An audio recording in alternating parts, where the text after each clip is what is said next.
Matapeli hutumia mbinu mbalimbali kuwalaghai watu ili wapate pesa au taarifa binafsi kwa njia zisizo halali. Wanatumia ujuzi wa kisaikolojia, teknolojia na ujanja wa kijamii kuwahadaa waathiriwa wao. Hapa chini ni maelezo marefu kuhusu jinsi wanavyotapeli na jinsi ya kuepukana nao. Jinsi matapeli. Matapeli wanaweza kutumia njia tofauti kutekeleza njama zao. Hizi ni baadhi ya njia za kawaida wanazotumia.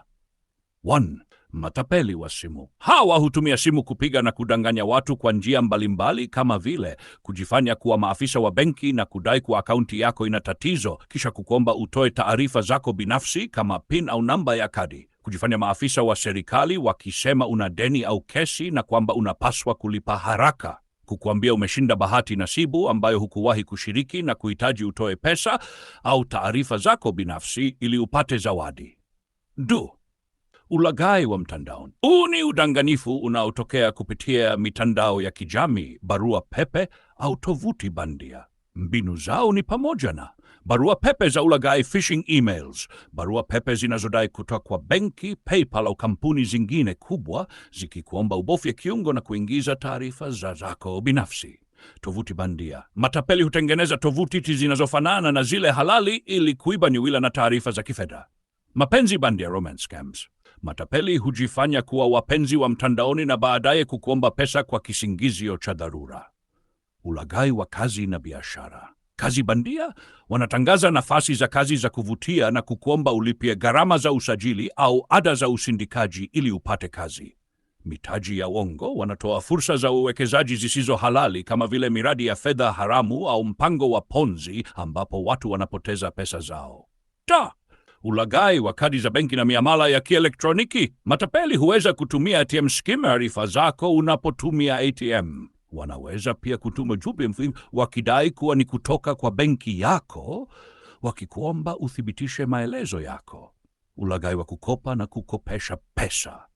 Kuna matapeli wanaojifanya wakopeshi wa pesa mtandaoni wakidai kuwa unaweza kupo haraka, lakini unapaswa kulipa ada ya awali.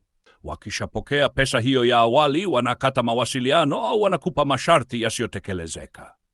Jinsi ya kuepukana na matapeli. Ili kuepukana na ulaghai wa aina mbalimbali, ni muhimu kuwa mwangalifu na kufuata tahadhari hizi. Epuka kutoa taarifa binafsi kirahisi. Usitoe na namba ya kitambulisho, PIN ya benki au nywila kwa mtu yeyote usiyemfahamu. Benki na taasisi rasmi hazitakutumia ujumbe wa simu au barua pepe kuomba PIN au namba ya kadi yako. Hakiki uhalali wa mawasiliano. Ukipigiwa simu na mtu anayetambulisha kama mfanyakazi wa benki au taasisi ya serikali, usikimbilie kutoa taarifa. Tafuta namba rasmi ya taasisi hiyo na upige mwenyewe kuthibitisha. Hakikisha tovuti unayotumia ni halali kwa kuangalia kama ina mwanzoni mwa anwani yake. Usiamini ahadi za pesa rahisi. Ikiwa mtu anakuhakikisha kupata pesa nyingi haraka au kwa njia isiyo ya kawaida, kuwa mwangalifu. Epuka miradi inayohitaji ulipe pesa kwanza kabla ya kupata faida au huduma.